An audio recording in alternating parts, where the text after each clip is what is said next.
नमस्कार दोस्तों, back to our channel. Friends, मैं सबका अपने चैनल स्टॉक्स फॉर लाइफ पे बहुत स्वागत करता हूँ। TFL फैमिली डेफिनेटली मेंबर्स, आज 17 मई रही बात भारतीय शेयर बाजार की, क्या सुपर ड्रामा आज के दिन हमें देखने को मिला। खुलते ही दोस्तों मार्केट गिर रहा था, बट 12 बजे के बाद Nifty, Sensex, bank Nifty, mid cap, small cap में अच्छी खासी रिकवरी देखने को मिली। और आपने विटनेस भी किया होगा कि 12 बजे के बाद जो पोर्टफोलियो का रंग बहुत ही लाल था, वो थोड़ा बहुत क्या काफ़ी रिकवर हुआ। हो सकता है कि बहुत लोगों का पोर्टफोलियो फ्लैट में भी क्लोजिंग हुआ हो और बहुत लोगों का पोर्टफोलियो शायद पॉजिटिव में ही क्लोजिंग हुआ हो, लेकिन ये सो काफ़ी फ्लैट होगा। तो इसी बीच में गैस एक कंपनी जिसको लेके हमने इसके पहले जो आशंका जताई थी कि शायद इनका बुरा वक्त ख़त्म हो सकता है, वो हो चुका है। कल एक कंपनी के नंबर्स है और नंबर्स के बाद दोस्तों जो रिएक्शन है ना, वो बहुत ही काबिल तारीफ़ है। और ऑफकोर्स गैस आज गवर्नमेंट ने PLI को लेके एक बड़ी अनाउंसमेंट की, जिसको लॉन्ग टर्म में बहुत ही बेनिफिट इन सब स्टॉक को मिल सकता है। तो फटाफट डिस्कस करेंगे, बहुत ही इंटरेस्टिंग वीडियो होने वाली है। चैनल फर्स्ट टाइम होंगे सब्सक्राइब कर सकते हैं इस तरह क्वालिटी कंटेंट को सबसे पहले एक्सेस करने के लिए। Now without dealing any for time, let's begin. Stock की बात की जाए, 14% अब हमें देखने को मिला खुलते ही। मानो कैसे इसमें हमें एक क्रेजी बाइंग देखने को मिली। एट द एंड की बात की जाए, उसमें हमें थोड़ी बहुत भी गिरावट दिखाई नहीं दी। आप सबको अच्छे से पता है कि निफ्टी, सेंसेक्स में थोड़ी बहुत प्रॉफिट बुकिंग देखने को मिली। और कोई स्टॉक अगर वो स्मॉल कैप कैटेगरी से है, 14%, 15% अपने नंबर्स के बाद भागता है, तो हो सकता है कि नंबर्स काफ़ी काबिल तारीफ हो सकता है कि इंडस्ट्री में एक बड़ी ब्रेकिंग न्यूज़ हमें देखने को मिले। तो जिन्हें कभी कभी ऐसा होता है कि एक स्टॉक पूरे साल भर में नेगेटिव कारोबार करता है, बट एक दिन में ही ना पूरे कैंडल्स में जो तेज़ी होती है वो पैसे एक ही दिन में बन जाते हैं। बेस्ट एग्जांपल अगर आप देखें, YTD मतलब जनवरी से अगर आप देखें तो अभी तक ऐसी इस कंपनी ने 15% के आसपास पैसे बनाए। और आप देख सकते हैं कि कल के दिन तक दोस्तों 5 महीने तक कोई पैसे नहीं बन रहे थे। अचानक की बात की जाए, ये कैंडल क्यों बना, ये नंबर्स का क्यों उनके लिए ऐतिहासिक है, और क्यों कंपनी ने हाईएस्ट एवर प्रॉफिट के संग हाईएस्ट एवर सेल्स भी जनरेट किया। कंपनी की बात की जाए, कोविड के पहले गैस सुपर परफॉर्मर बनता हुआ देखने को मिला था। और उसके बाद गैस AC इंडस्ट्री में कंपनी बिलोंग करती है। आप सबको अच्छे से पता है कि फर्स्ट वेव, सेकेंड वेव में गैस ये सब कंपनी कमाल नहीं कर पाई, और ऑफकोर्स 2 साल खराब हो गए। 2022 की बात की जाए, रशिया यूक्रेन के मैटर के बाद आप सबको अच्छे से पता है कि इनके जो कॉस्ट है, इनपुट कॉस्ट काफ़ी हद तक बढ़ गए थे, जिसके वजह से एकदम 200 स्टॉक क्रैश हो गया था। बट अभी के टाइम अगर आप देखें, जोरदार रिवर्सल के बाद कंपनी भाग रही है। स्टॉक का नाम अगर आप देखें, एम्बर इंटरप्राइजेस लिमिटेड के बिजनेस मॉडल पे ज़रूर आऊँगा, लेकिन उससे पहले गैस क्वार्टरली परफॉर्मेंस के संग ईयरली परफॉर्मेंस देखना इंपॉर्टेंट है। और क्यों दोस्तों इस कंपनी को खासा फोकस में रखें, बिकॉज आज दोस्तों PLI स्कीम को लेकर ना एक बड़ी डेवलपमेंट हमें देखने को मिल रही है। तो कभी भी गैस कंपनी ने ना इतना बड़ा फिगर सेल्स के आंकड़े नहीं शो किए थे, बिकॉज मैंने क्या बताया था कि 2 साल तो गैस कोविड में ही चला गया। फर्स्ट वेव, सेकेंड वेव में ही लोग क्या किए थे, AC इंस्टॉल नहीं करवा रहे थे। AC के सेल काफ़ी हद तक टूट चुके थे। और ऑफकोर्स गैस ये क्या करती है, OEM ODM इसको बनाती है, सप्लाई भी करती है। और ऑफकोर्स गैस 23% के आसपास इनका मार्केट शेयर है। तो ध्यान रखिएगा दोस्तों, ये सब कॉन्ट्रैक्ट मैन्युफैक्चरिंग वाली कंपनी होती है। जैसे ऑर्डर्स मिलते हैं वैसे ही प्रोडक्ट्स को बनाती है। लेकिन दोस्तों इधर पे खास बात क्या है, कंपनी ने मैसिव अगर आप देखें 3000 करोड़ के आसपास सेल्स के साथ ना ऑपरेटिंग मार्जिन्स बहुत दिनों के बाद 7% के आसपास हमें देखने को मिल रहे हैं। और इसी के वजह से कंपनी का हाईएस्ट वो जो प्रॉफिट है ना, इसको भी दर्ज किया, जो गैस पहले से बहुत ही नेगेटिव हो गए। अब जिनको बिज़नेस समझ में नहीं आते हैं, जो बहुत ही पैनिक करते हैं, पेशेंस नहीं रखते हैं, उनको तो गैस बहुत ही ख़राब लग रहा होगा, जहाँ पे 6 महीना में स्टॉक कोई परफॉर्मेंस नहीं किया और एकदम गैस ख़राब नंबर्स पेश करी थी। बट गैस नंबर्स के पीछे जो असली वजह है उसको फटाफट डिस्कस करना भी इंपॉर्टेंट है। देख सकते हैं मैंने क्या दिखाया दोस्तों, मार्च में इस बार 3000 करोड़ के आसपास प्रॉफिट थी। ऑल्डो गैस मैं इनके PDF कॉपी को ही शेयर करता, लेकिन वो बहुत धुंधला था, हेजी था, समझ में गैस मुझे भी नहीं आ रहा था। तो मैं आप सबको कैसे समझाता हूँ। एनीवेज अगर आप देखें लास्ट ईयर ना सिर्फ 1900 करोड़ के आसपास सेल्स थे, और उस समय अगर ऑपरेटिंग मार्जिन देखें 6% के आसपास था।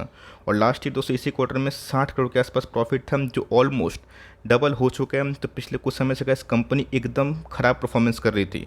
रीज़न भी साफ था, कंपनी का जो बिजनेस मॉडल है उसको समझना इंपॉर्टेंट है। AC के सेल्स नहीं होंगे ना तो कंपनी को कॉन्ट्रैक्ट कहाँ से मिलेगा, और ऑफकोर्स उनको कॉन्ट्रैक्ट नहीं मिलेगा तो कंपनी थोड़ी ना प्रॉफिट करेगी।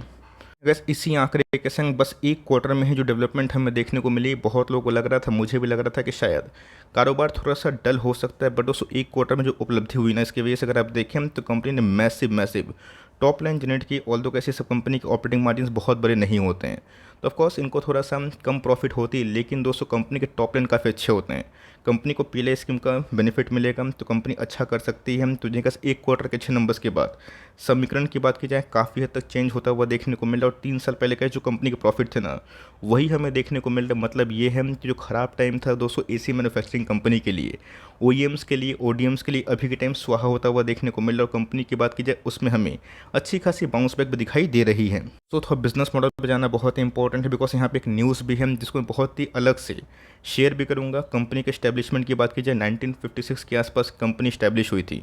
रही बात 23.6% के आसपास टोटल जो 200 रूम एयर कंडीशनर है ना, उनके शेयर को गेन करते ही हम प्रोमिनेंट सॉल्यूशन प्रोवाइडर है किसके, ओईएम के, ओडीएम के। तो बहुत लोगों ने कहा इस बीच में कमेंट भी किया था, मैंने बताया था हर एक स्टॉक का, हर एक बिजनेस का एक साइकिल होता है। अभी के टाइम दोस्तों पीवीआर का साइकिल तो शुरू हो चुका है, बट ये परफॉर्म नहीं कर पा रहा है बिकॉज ऑफ बॉलीवुड कंटेंट।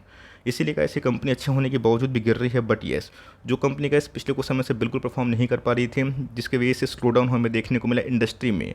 मेरे ऐसा मानना है दोस्तों कि आने वाले कल में, अब तो कोरोना नहीं रहा, अब धीरे धीरे का इस मार्केट पिकअप पकड़ सकता है। और आने वाले 2-3 साल का इस एसी मैन्युफैक्चरिंग कंपनी के लिए, एसी स्टॉक्स के लिए अच्छा खासा राहत भरी घंटी हो सकती है। इस टाइम मैंने क्या बताया दोस्तों, प्रोमिनेंट सॉल्यूशन प्रोवाइडर है किसमें, ओईएम में, ओडीएम में। जो एसी का बहुत ही इंपॉर्टेंट टूल्स हमें देखने को मिलता है। यूनियन कैबिनेट की बात कीजिए, उन्होंने कहा आज 17,000 करोड़ के आसपास PLI scheme for IT hardware इसको अनाउंस कर दिया है। तब कोर्स का इस टेलीकॉम के लिए ये बहुत बड़ा रिवोल्यूशन है। लेकिन दोस्तों इससे ओईएम वाले इंडस्ट्री को फ़ायदा होगा, ओडीएम वाले इंडस्ट्री को फ़ायदा होगा। तो आप देख सकते हैं कि ऑफकोर्स ये सब स्टॉक के पीछे जिम्मेदार दोस्तों ये सब स्कीम होती है। अगर गवर्नमेंट की बात की जाए, अगर वो इंसेंटिव बांटते रहे, कंपनी मेक इन इंडिया में काम करी, तो ऑफकोर्स उनको मार्जिन बढ़ाने में फ़ायदा होगा, उनको बिजनेस भी अच्छा मिलेगा। तो ये इस पूरे इंडस्ट्री की लिए अच्छी खासी बात है। चाहे वो डिक्सन को आप उठा लें, एम्बर को उठा लें, और मेनी स्टॉक्स को आप उठा लें। इसके साथ अगर आप देखें तो कंपनी का सॉलिड बाउंस बैक किया है। पिछले कुछ समय से इनके टॉप लाइन 20% के आसपास ग्रोथ हो रहे थे, जो कि उतना मार्केट को चीयर नहीं कर रहा था बिकॉज कंपनी का वैल्यूएशन थोड़ा सा महंगा है। लेकिन एस टीटीएम में इस कंपनी के प्रॉफिटेबिलिटी के संग कंपनी के टॉप लाइन भी इन्हेंस होते हुए देखने को मिल रहे हैं। स्टॉक प्राइस की बात की जाए 30% डाउन है। और आप चाहें तो कैसे इस कंपनी में अगर इस सेक्टर में बिलोंग करते हैं, बिलीव करते हैं, तो इस कंपनी को कौन कौन से लेवल से बाई करना है उसको फटाफट चेक कर लेते हैं। पहले अगर आप देखें तो ऑफकोर्स का इस कंपनी के पास जो रिजर्व्स हैं 18,000 करोड़ के आसपास रिजर्व्स हैं। बोरोइंग की बात की जाए तो ऑफकोर्स का 1400 करोड़ के आसपास बोरोइंग्स हमें देखने को मिले, मतलब 1800 करोड़ के आसपास रिजर्व्स।